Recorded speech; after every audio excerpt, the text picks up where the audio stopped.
Welcome back, everyone, to the Deep Dive. This time, we're taking a look at something pretty crucial: journalism and AI. Yeah. Specifically, we've got this research paper really dives deep into how journalists reacted, like emotionally, to ChatGPT coming out. Oh, interesting. It looked at, get this, almost 1 million tweets from journalists before and after ChatGPT launched. Wow, that's a lot of data. It is, right. And what's fascinating is, journalists, they kind of shape how we all understand the world, right? Absolutely. They're like the filter for all the information out there. Exactly. So figuring out how they felt about this big AI thing, it can tell us a lot about how the rest of us might react to AI too. Makes sense. So are we diving straight into the tweets or? Well, before we get to the juicy stuff, maybe a quick level set for anyone who's not, super up to date on all this AI stuff. Good point. Like, what exactly is generative AI and why is everyone making such a fuss about ChatGPT specifically? Right. So generative AI, it's a big step forward in AI. It's not just about analyzing stuff anymore. It's about creating things. Oh, I see. Like ChatGPT, it's been trained on a massive amount of text and code, so it can actually generate content that seems like a human wrote it. So we're talking articles, music, even software code, all from AI. Exactly. And that's where things get, well, disruptive, especially for fields like journalism, where writing is like the heart of it all. Yeah, you can see why journalists might be a little concerned. For sure. And that's why this study, focusing on their reactions, is so valuable. It's like a window into how a whole profession is grappling with this potentially massive change. And they did this by analyzing the journalists' tweets. Yep. They use this cool tool called LIWC. LIWC. Yeah, stands for Linguistic Inquiry and Word Count. It goes deeper than just counting words, though. It actually analyzes the emotional tone of the language. Oh, that's fascinating. Like, it can tell if someone is expressing joy, anxiety, hope, fear, all that. Wow. So they used that to see how the emotional tone of the journalists' tweets changed before and after ChatGPT. Exactly. And what they found, well, it might surprise you. Okay, now you've really got me curious. Spill the beans. What did they find? Were journalists freaking out about robots taking their jobs? Well, that's what you'd think, right? But it wasn't panic, actually. They found, well, journalists actually expressed more positive emotions after ChatGPT launched. Seriously? Yeah. More positive. But how?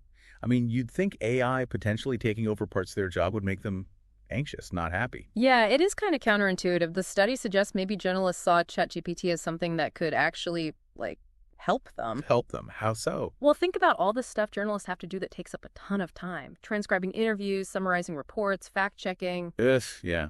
Not the most exciting stuff. Exactly. And ChatGPT could potentially, streamline all that. Oh, so instead of seeing it as a threat, they saw it as a tool to, free up their time so they can focus on the more interesting, creative parts of the job. Right. It's almost like having a super efficient assistant who can take care of all the boring stuff. So journalists can spend more time crafting narratives, digging into stories, all that good stuff. Exactly. And it's kind of similar to what happened when the internet first came around. Oh, yeah, I see what you mean. There were definitely fears, but there was also this sense of wow, this could be huge for journalism, more reach, more efficiency, new ways to tell stories. And this study kind of suggests that this positive reaction to ChatGPT might be part of a bigger pattern of how journalists adapt to new tech. Yeah, it's not about just blindly accepting any new gadget that comes along. It's about seeing how these tools can, make their work better, more powerful. But did the researchers find any negative stuff at all? I mean, concerns about jobs, about journalistic standards, those are totally valid, right? No, absolutely. And the study does say those concerns might show up later as AI gets more embedded in newsrooms. So not right away, but maybe down the line. Yeah, it's like with any big tech shift, there's this kind of honeymoon phase where everyone focuses on the cool new possibilities. But then reality sets in, and the tougher questions start coming up. Right. So maybe a sort of cautious optimism is the best way to describe it, excitement about the potential, but also awareness of the challenges. Makes sense. This is giving us so much to think about. So we've seen how journalists feel about ChatGPT, but what does all this mean for the future of journalism in this, AI age. Well, that's where things get really interesting. It might not be, the classic robots taking over the world scenario. Right, right. We could see more of a partnership, humans and AI working together. Oh, interesting.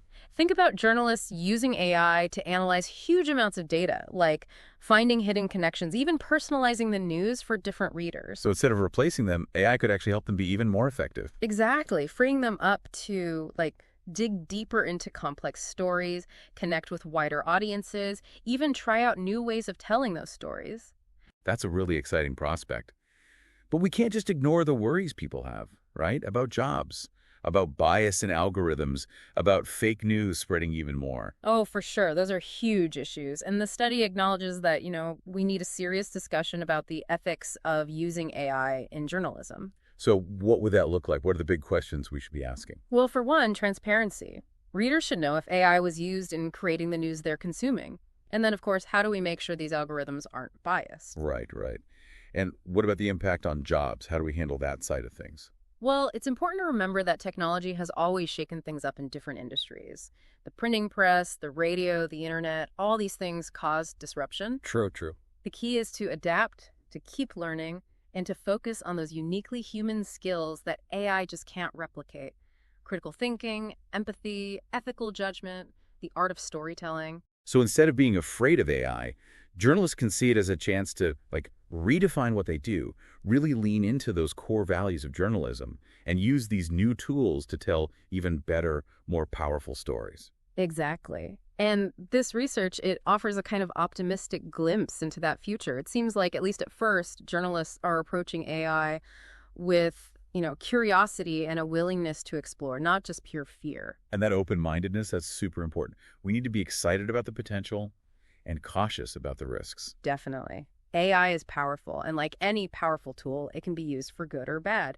The future of journalism, heck, the future of our society depends on us figuring out how to use it responsibly, ethically, with a real understanding of what it can do. This study, it gives us a good starting point for those conversations. This deep dive has been truly eye-opening. It's clear that AI is going to change journalism in a big way, and it's up to all of us, journalists, tech folks, everyone, to make sure those changes are positive, that we're still upholding truth, accuracy, and real human connection. Couldn't agree more. And hey, listeners, if you're intrigued, I highly recommend checking out the original research. Really gets you thinking. Thanks for joining us on this deep dive into the world of journalism and AI. Until next time, keep those questions coming, keep exploring, and stay open to the ever-changing world we live in.